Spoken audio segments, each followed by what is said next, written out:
Hey y'all, I'm Allison Asarch from Nashville, Tennessee. Hey, I'm Sean Fraser from the Ritzy Kids. Hunters, this is Johnny from Rail Motor. Hey, it's Shane from Blind Season. Hey, it's Rob Stanier, and you can check out my music on all the streaming platforms. Check out my latest music on all the streaming sites. Check out my debut album on all streaming platforms. Check out our new debut album. Check us out on Spotify and Apple Music. And you're listening to our friends, Braggy and Curly. My favorite bands from Australia. My two favourite podcasters, Braggy and Curly. Braggy and Curly. On the Unfiltered and Undiscovered podcast.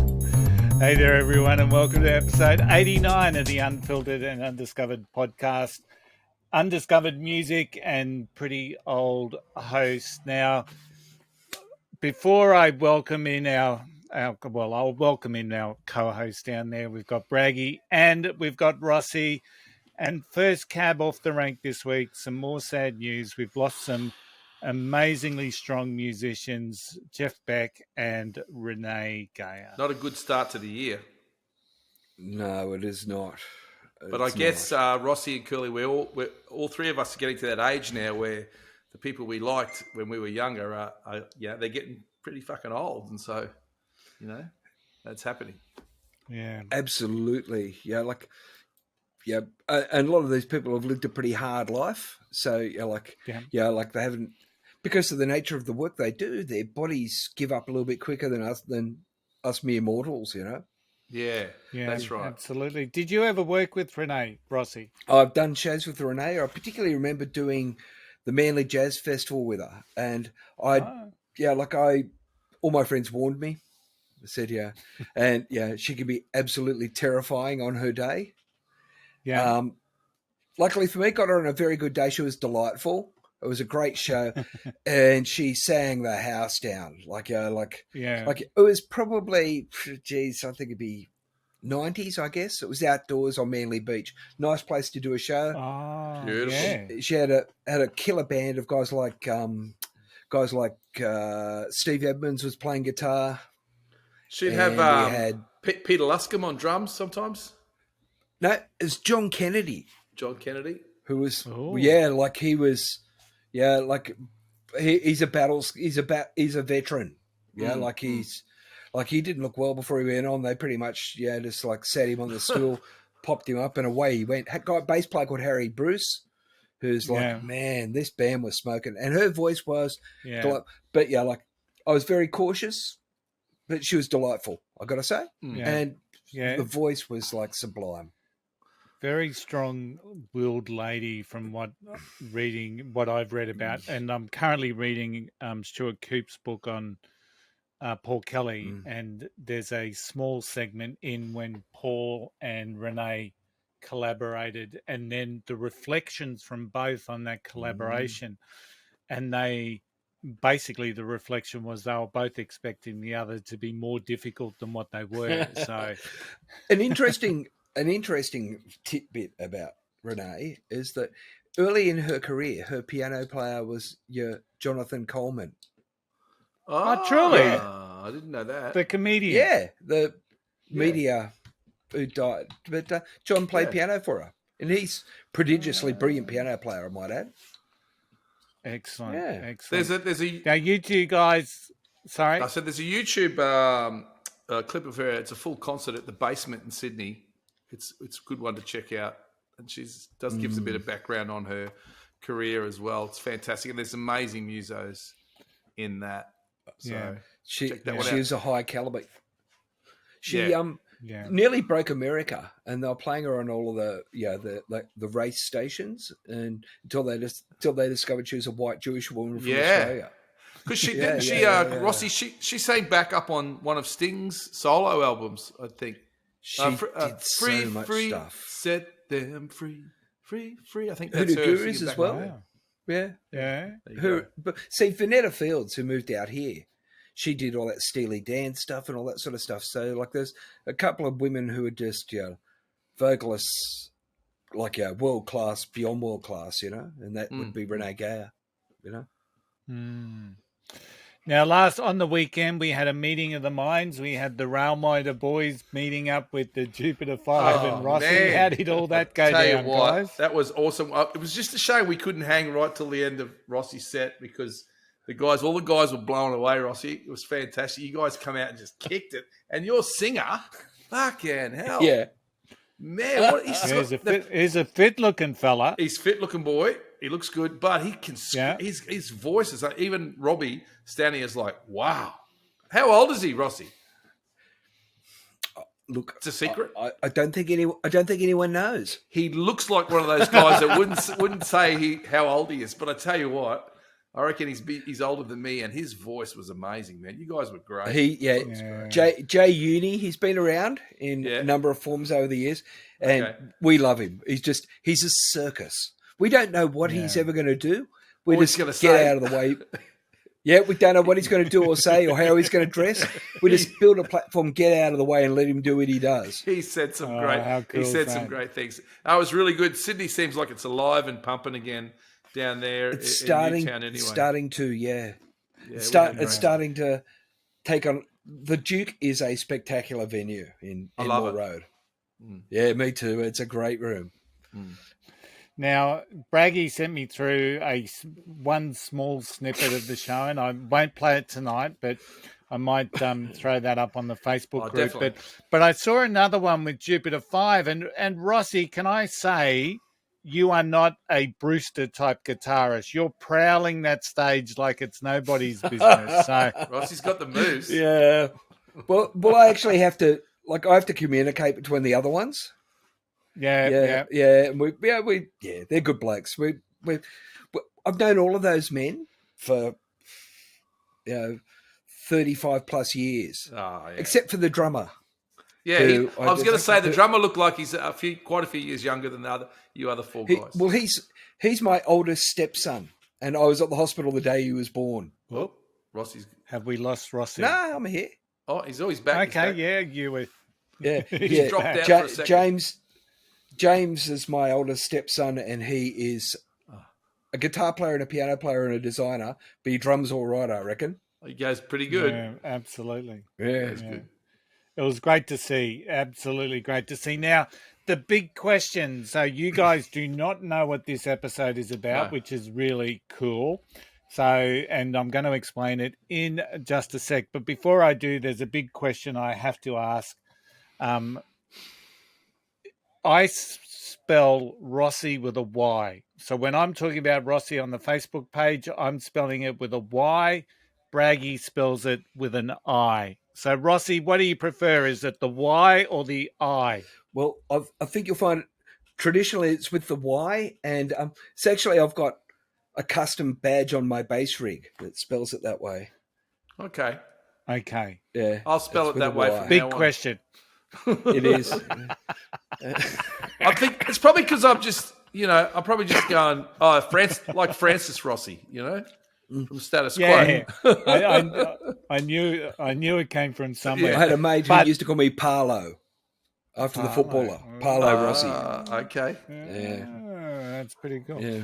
But in all seriousness, I did ask a big question during the week, and it was if the spirit of rock and roll came down and granted you one wish for one opportunity to go back in time to see any band, artist at any stage of their career, what and who would that be? And I know that this got you guys thinking, and I know that you got your brains trusts around you to ask I went to very everybody. similar questions. So how'd it go? Who'd you choose? Well, let's start with Rossy. Okay. I decided to go to what I consider to be a pivotal point in modern rock history. The day is the 4th of July, 1976. It's at the Roundhouse in London. It was the Flaming Groovies playing with the Ramones and the Stranglers.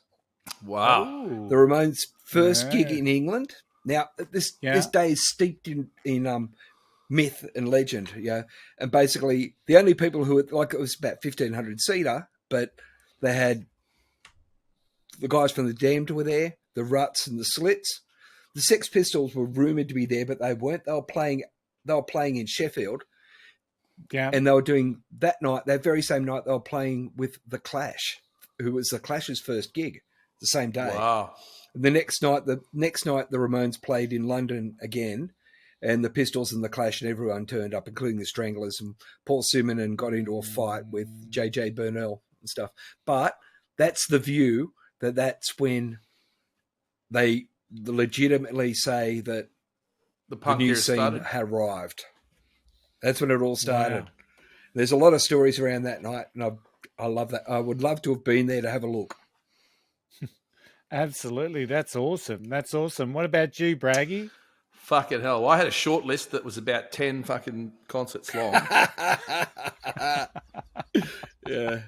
I started with Mozart in Vienna in 1791. Wow. Yep. Yep. So I reckon that, Okay. well, fuck, wouldn't you like to be there to see that? Yeah. I did say any artist, anytime. You did. And then I went to James Brown at the Apollo Yeah, in well, New York, yeah, 1963. yeah. Because I'm a kind of a Yeah. funky disco sort of guy, really, at heart. So I thought that would have been amazing.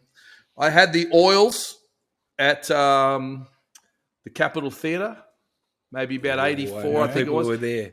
10, 9, I know yeah. people were there. I would have loved to have been there. But I'm going to go with, and I know you said no festivals, Curly. So technically I haven't gone for a festival, but I'm going to go with the band playing at the Winter Ballroom. Their last concert was filmed by Martin Scorsese. It's a movie called The Last Waltz. The Last Waltz. Because it had, there was Dylan, Joni Mitchell, Neil Young, Van Morrison. They were all there playing with them. Dr. John. Dr. John. So I'm going to go with that.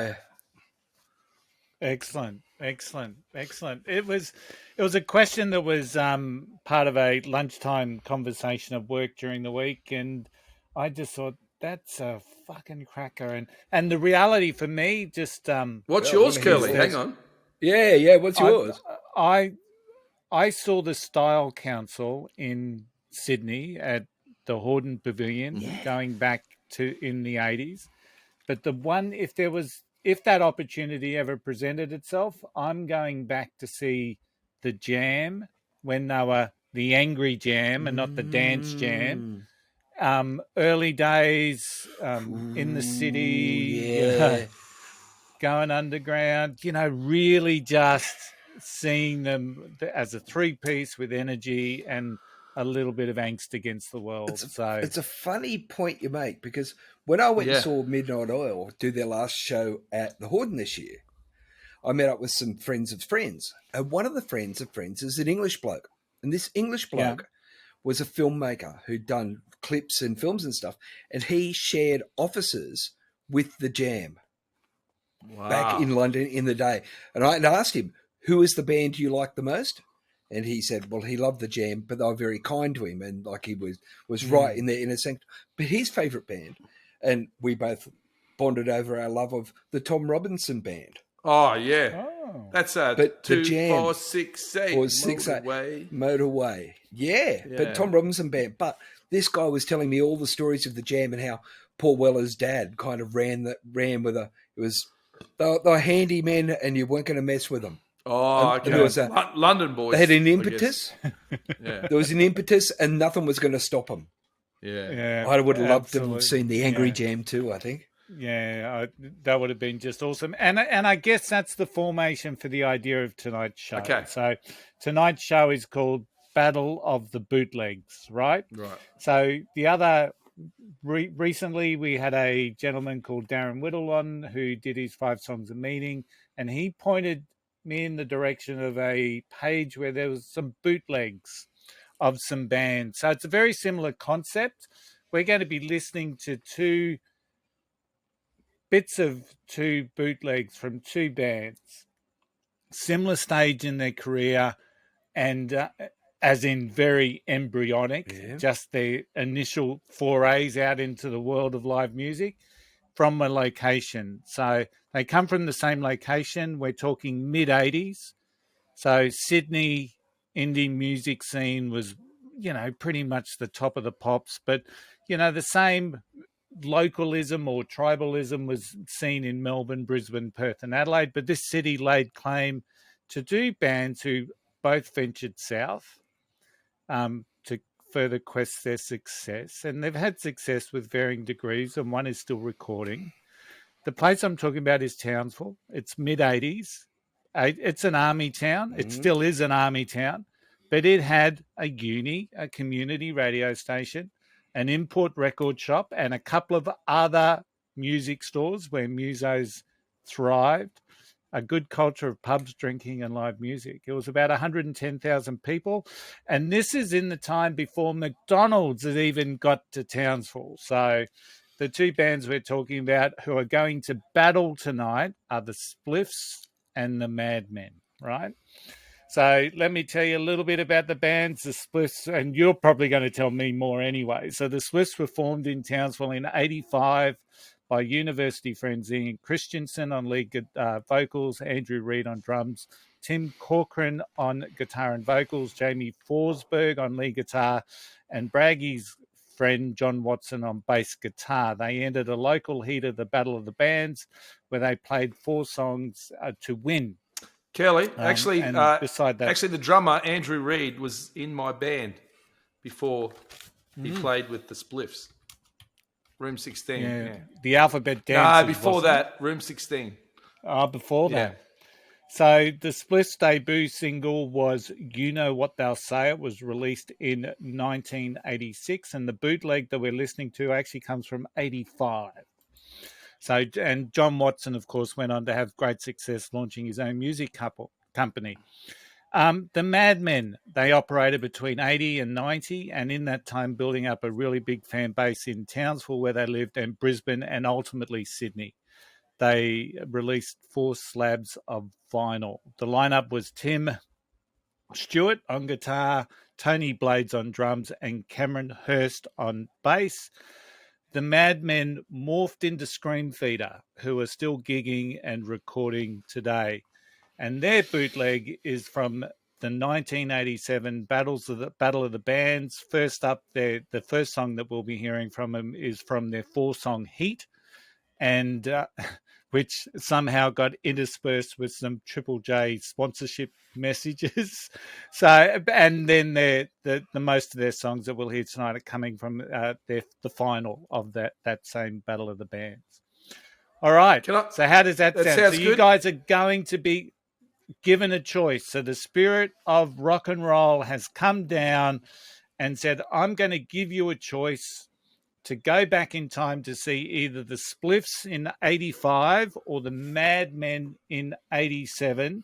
And I'm going to give you 3 songs from each band that you can sit back and choose which one you're going to go to. I need to know the venues. I'm also, well, James Cook University. I do not know the venues, but on the Spliffs recording, it says the Tic Tac Toe Club. So I'm not aware of where that was. So, and I asked some questions of people and it couldn't be told to me. No, I don't know where that is either. Now, I'm also going to encourage anyone listening to this. Now, the bootlegs are bootlegs, right? So you're going to hear the music, but you're also going to hear guys chatting up chicks. You're going to hear drinks clinking. You're going to hear all of that. So it's a live venue. And also share with us, who would you go back and see? Would it be the Spliffs or would it be the Madmen? These are the days where people used to turn up with cassette recorders in their pocket to bootleg, right?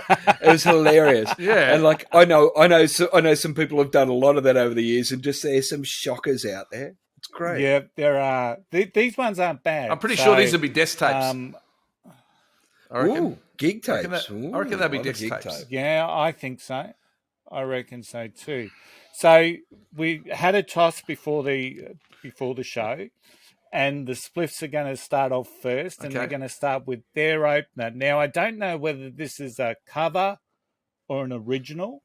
I hadn't heard the song before I'd actually heard it, but this is the Spliffs opener, which I've loosely called "Buckle Up, Let's Dance."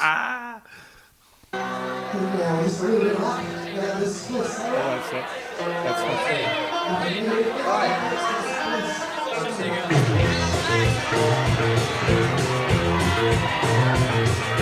Here's a little song we want you to dance to. It's really very simple and there's nothing to do now. Grab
let's give you the shit, fucker. Let's dance. Here's a little song we'll make you dance to. Silly, really simple, there's nothing to do now. Grab your girl, it starts to move now. Grab your girl, it starts to move now. Let's give you the shit, fucker. Let's dance.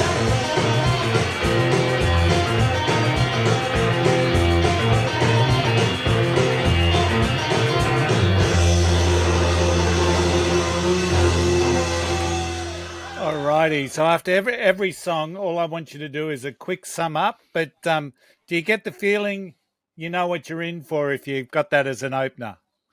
Well,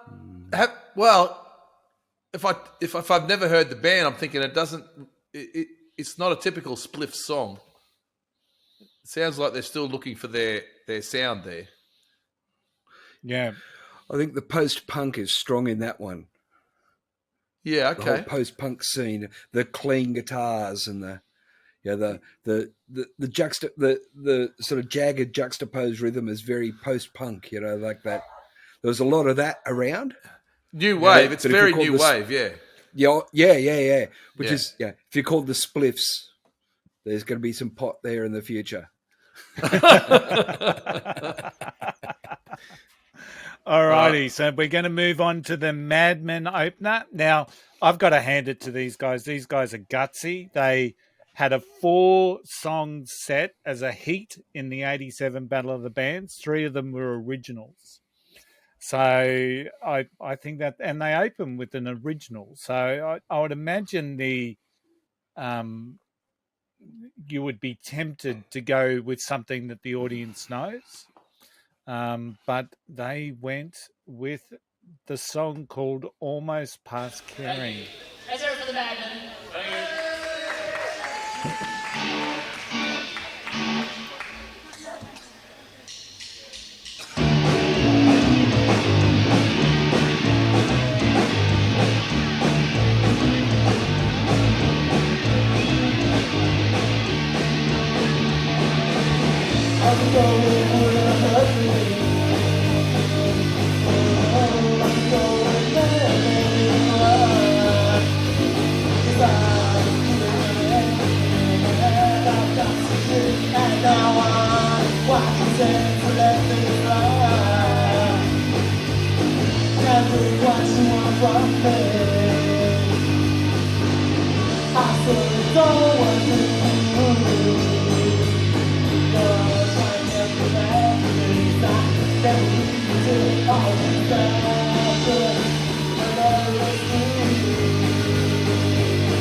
start turning on.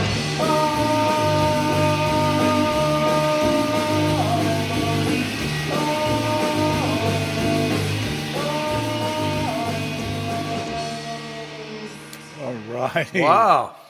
How you feeling with that one? Well, it started off, I was thinking Rat Cat. Remember them? Yeah. Oh, very well. And then, but I really love that little breakdown that they did at the end there. That's for obviously they're very young there. That's a different way to think of things. It's a youthful track, isn't it? Yeah. It's got that whole young boy vibe, you know. It does. And the pop, the bouncy pop of the young men. Yes, and you can tell the singer is not that experienced. He seems like he's a little bit nervous, but I like the words, what I could pick up, and I think just the title, Almost Past Caring, that sounds a little bit more interesting to me than the last one, than the Spliffs. Okay. Yeah, I'm intrigued and knowing where those guys end up, of course. But there is that sort of Husker Du, sort of the American sort of Northwest sort of thing going on there too. Mm. Yeah. More of an American influence than a British influence, I think. Yeah, good call. Yeah. I love the bass. You can really feel the bass all the way through that song. And it's a 3-piece, and there's a lot of noise there. Yeah. So. I like a noisy 3-piece. It's not as good a record. It's not as good a recording, unfortunately, for them as the last one. Yeah, but that's all right. Absolutely, we get it. Alrighty, so let's move on to covers. Now, the covers once again. Ooh. The Spliffs did a number of covers of the Easy Beats, so I was almost going to choose Sorry, but which I know is a pocket watch cover, but I went for another one because because this is good. I wanted to play this one as my wedding song, and we couldn't get back in those days. Of course, you either had the record or you didn't. There was no such thing as streaming. They did this cover of Melt With You. This is the Spliffs.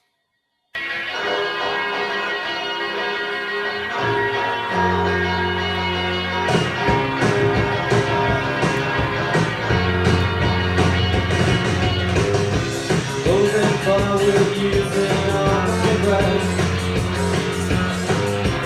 Making love with you was never second best. I say we're all rushing all around your place. Never really know it was always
righty. What do you think? The crowd's liking it there, wherever that tic-tac-toe club They're is. having a lot of fun. Yeah. There is a lot of fun happening at this gig. It I might be find the it's a uni. really strong vocal. Yeah, but good It's a vocal. really strong vocal. The vocal's really strong. Bass line is very much of its era. Yes. And yeah, nowadays, that song's a great song, and great songs sort of endure. And that's been it's a classic used in of like that Stranger time, isn't it? Things or Stranger Things have popped up. It's popped up in Zoe's Extraordinary Playlist. That song's sort of done the rounds a fair bit. Yeah. It's still like I think it's a very creditable version of that. Yeah, they did. Yep. I'm cool with that. I thought that was pretty good. There wouldn't have been. Hey, right, listen. to the... There wouldn't have been any other bands in Townsville covering modern English at that time. What was it? 85. That's right. Yeah, there would have been no one else in a 85, small town. I know the bands I was in then we weren't covering that. So There wouldn't have been a lot of bands covering the easy beats at that particular time. Right. well, there would have been, Well, but they would have been pretty. They would have been older than me. They would have been RSL bands. Yeah, Bob that's Wackley right. from the Screaming Tribesmen came from Townsville. There you go. I didn't know that. Yeah, and we came up there in I think 86, 87 and played at James Cook University. Yeah, Oh. And I remember staying in the travel lodge, and it was so Yes. hot we moved our beds onto the balcony there you go. because we couldn't sleep. It was just Humid. insane. Yeah, Yeah, Townsville, man. We had a good time, I believe. From what I remember. yeah. Most people who go there, Rossy, say that. We think we had a good time there. We went to the They looked island. after us, I believe. Yeah. I think they looked after us. There is a culture, isn't there? It's a culture. So the Madmen, once again, very impressed with this cover for one simple reason. The concert was 1987. The cover that they do came out in 1987, and it's a cover from a band called the Jesus and the Mary Chain. Wow, was it that early?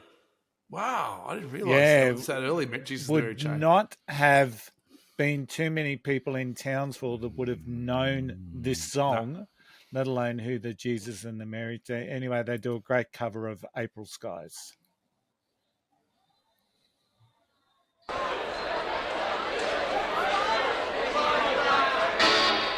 I wanted to get crowd audience as well. That's good.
So they went.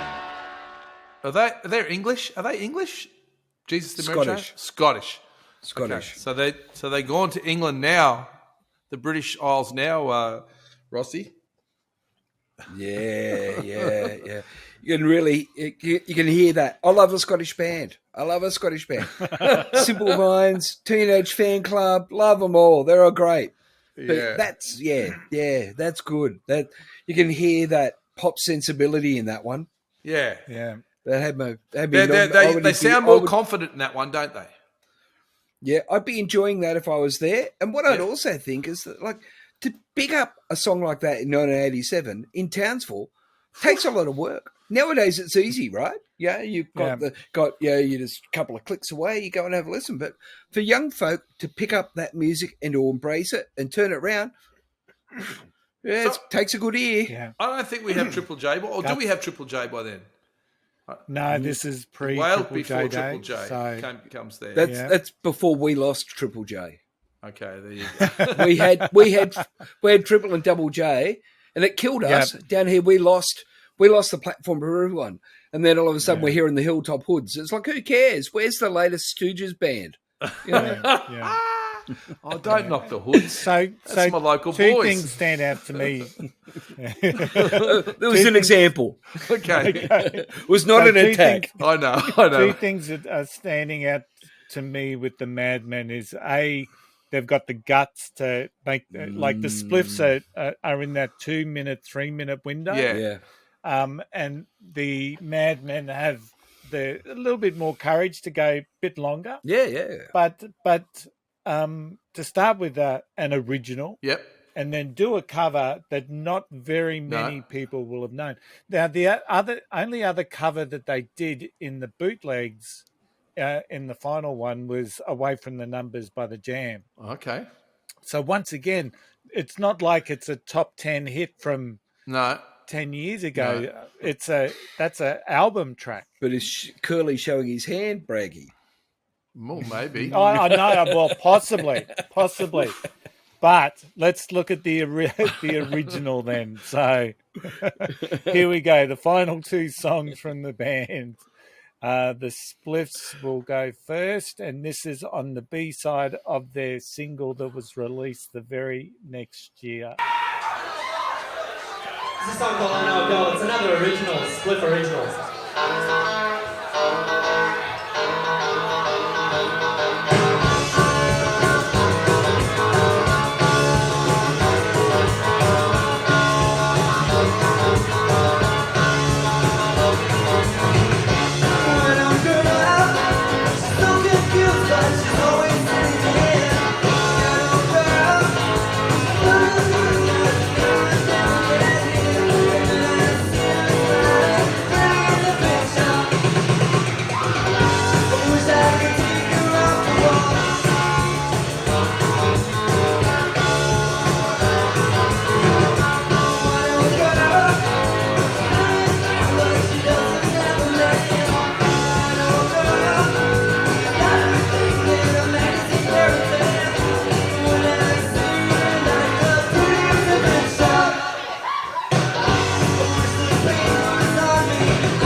righty.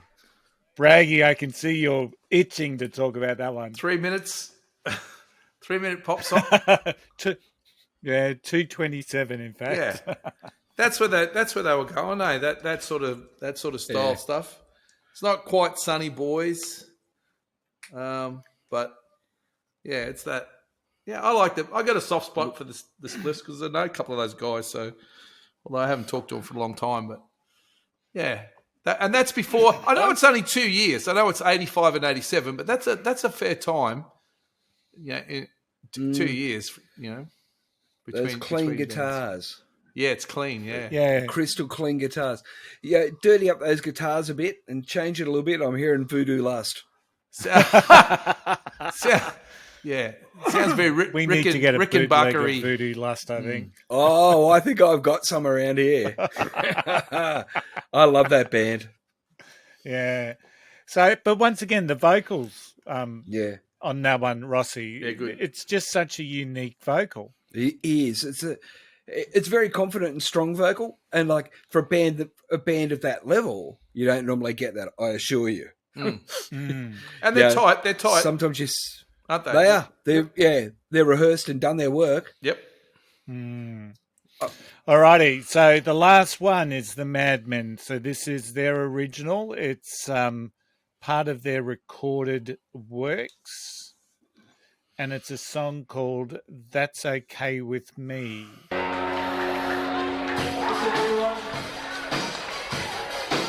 I'm swinging it.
Wow. So, what are your thoughts? Well, I mean, the last thing I was expecting was for them to play something that swung. So these guys have surprised me 3 times. So Yeah. what do you think of that one, Rossi? All right. So, Well, yeah. yeah, I'm wearing different hats. Yeah, me I'm too. wearing all different hats. Like if I was a judge, if I was actually picking a winner of a band comp, I'd have a different outlook to.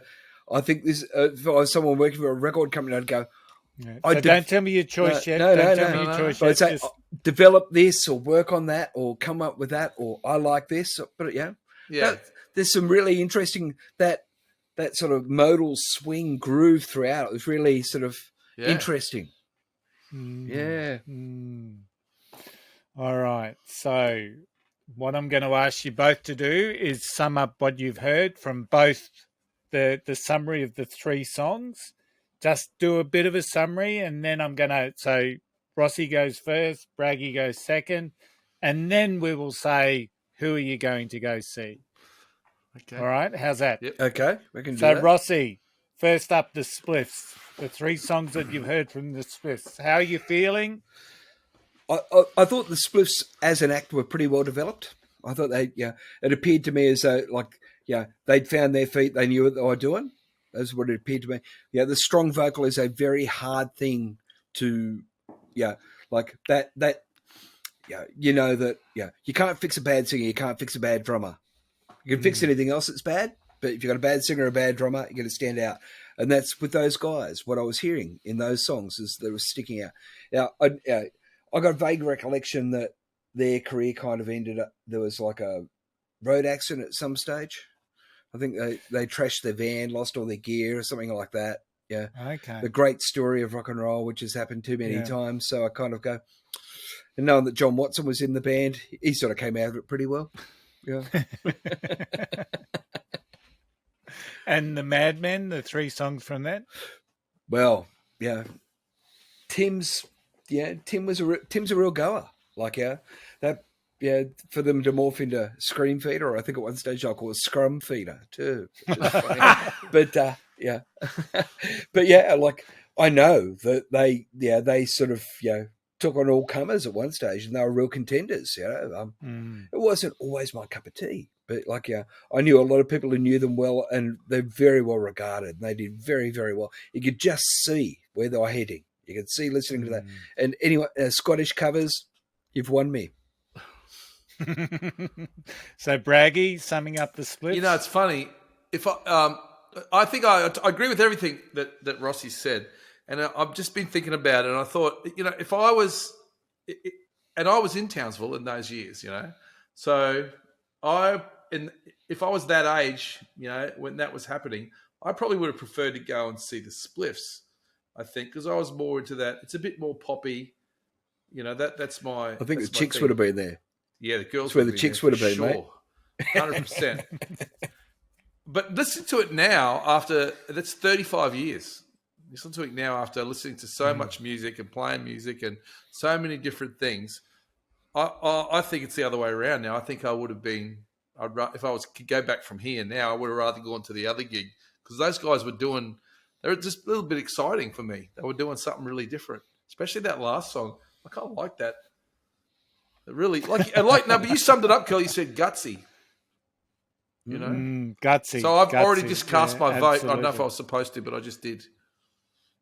All right. So Braggy's going back to see the Madmen, correct? Yes. I never saw All them right. live. So. Rossy?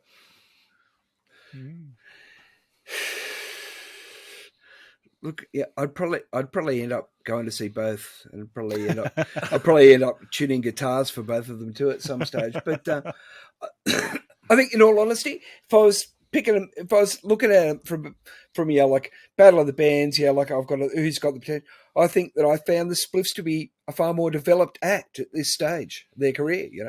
But I know that that the Madmen went on to develop significantly. Big catalogue of works, and that Tim really worked very hard at making all this stuff work. But at this stage, I'm voting the Spliffs. Well, there you Okay, go. so you're heading back to see the Spliffs. So, and interestingly, both bands are bands that I've never seen. My mates in Brizzy, like I went to Townsville in '88, and they were talking about the Spliffs, and they were talking about the Madmen, and they were listening to it, but I never got a chance to see them at all. By the time I got to Townsville, both bands had left for the Southern Capitals. But while I'm sitting here thinking the Madmen are just gutsy and know their music, I'm going to go see the Spliffs because I think I've got a real soft spot for the Spliffs and always have. And I just think that was one band that I probably regret not seeing live, and it would have been a great opportunity to go back and see them at that formative stage in '85. And as Rossy said, the chicks would have been there. True. Fucking hell. Reedy's going to kill me. I think he tunes in sometimes to this. The drummer, Reedy. I'm still in contact with him. He lives down in Brizzy or the Gold Coast somewhere, so every now and then I do a message on him with Facebook. He's still playing in different bands, just cover bands, but he's a good boy. So wherever you're listening to this or watching this, who would you choose to go see? Let us know. Send us a message. Put it on the Facebook comments. What band are you going to go see? It's not about saying who's the better band. No, You're just getting a vibe for two bootlegs and which one is it that you want to go to. The other thing, if you do have if you like the format and if you happen to have a bootleg or two hanging around, let us know. Yeah. And we'll do another battle of the bootlegs. So well done, Curly. It was just an opportune time. That's a good idea. Yeah. It certainly had us on our toes, Braggy. Fucking hell, it did. Put the pressure straight on. Okay. Hey, before we go, I just want to, because I think, and Rossy probably the same, I sent that question out to a whole bunch of people. I sent it out to the Rail Motor Boys. I sent it out to a lot of my friends here in Musos and friends who aren't Musos.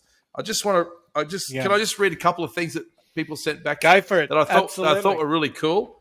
I had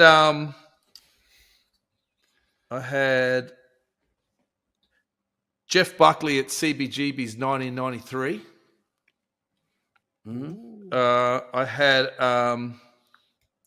Nina Simone at Town Hall in Newport in 1960. And I had In Excess at Wembley Stadium 1991 from someone. So that's just a couple other viewpoints. Interesting. Yeah. I got a few of mine came in. Of course, one of the guys I work with closely said he would go to Thin Lizzy at the Opera House in 1978, but we were both there anyway. Oh, yeah, that's what we're laughing about. We're going, and we still talk about it almost every day. That's not fair. But there was a couple of others. Celibate Rifles at CBGB's, who recorded a live album. Wow, I never knew they played there. Yeah. Wow. They played CBGB's, did a lot. And my mate, the barman, was there actually. There you go. But the arch nemesis. Yeah, the nemesis. But yeah, like that. And also Queen at the Hammersmith Odeon in 1976 as well, which I think Queen got swept away by the rising tide of punk. You know, they did. Yeah, but they still held it, didn't they? They held it. They did for a while. They jumped the shark a few albums in there. Yeah. Hey, what about the Beatles in Hamburg? Yeah, fuck. Look, I live with the Beatles. I live with the Beatles nut. He tells me about it all the time. He says they paid like 300 shows there. I said, well, when you've played 300 shows, mate, you might be all right then. Yeah. They were doing like 6-hour shows 7 nights a week. No wonder they can hear it. No wonder they were a good band. There's nothing wrong with the band. Nothing wrong with the band. 100 shows isn't going to fix. That's yeah. Oh, that's a now, Rossyism. for our listeners and our that was a Rossyism. Oh. Yeah, nothing 100 shows can't fix. Love it. So, if anyone listening or watching this feels that they want to go check out the music of both the Spliffs and the Madmen and subsequently Screen Feeder, the links will, of course, be in the show notes. Now, the other thing about the Spliffs, and one of the other reasons why their music's quite scarce. The only music on streaming platforms is their very first single. So they released an album called House of Seven, and the only place that you can probably get that is through a secondhand market place like Discogs. So I'll put some links in the show notes so that people can go check out the recorded music of both the Madmen and the Spliffs, and potentially help the bands, of course. If you've liked this episode, please like, subscribe, and let us know what band you're going to go see. Of course, we're on YouTube. Just search for Unfiltered, Undiscovered, Facebook, TikTok. We've also got a website, unfilteredandundiscovered.com. The music, well, maybe not tonight's music, but we'll put some of the music from the Madmen into the playlist that we have on Spotify. Of course, and in the words of Paul Weller, lights go out, walls come tumbling down. from Thanks for tuning in. I hope you've enjoyed it. Thanks, Rossy. Thanks, Braggy. Thanks, fellas. Thanks, guys.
Hey y'all, I'm Alison Asarch from Nashville, Tennessee. Hey, I'm Sean Fraser from the Ritzy Kids. Punters, this is Johnny from Rail Motor. Hey, it's Shane from Blind Season. Hey, it's Rob Stanier, and you can check out my music on all the streaming platforms. Check out my latest music on all the streaming sites. Check out my debut album on all streaming platforms. Check out our new debut album. Check us out on Spotify and Apple Music, and you're listening to our friends Braggy and Curly. My favorite bands from Australia. My two favourite podcasters, Braggy and Curly. Braggy and Curly On the Unfiltered and Undiscovered podcast.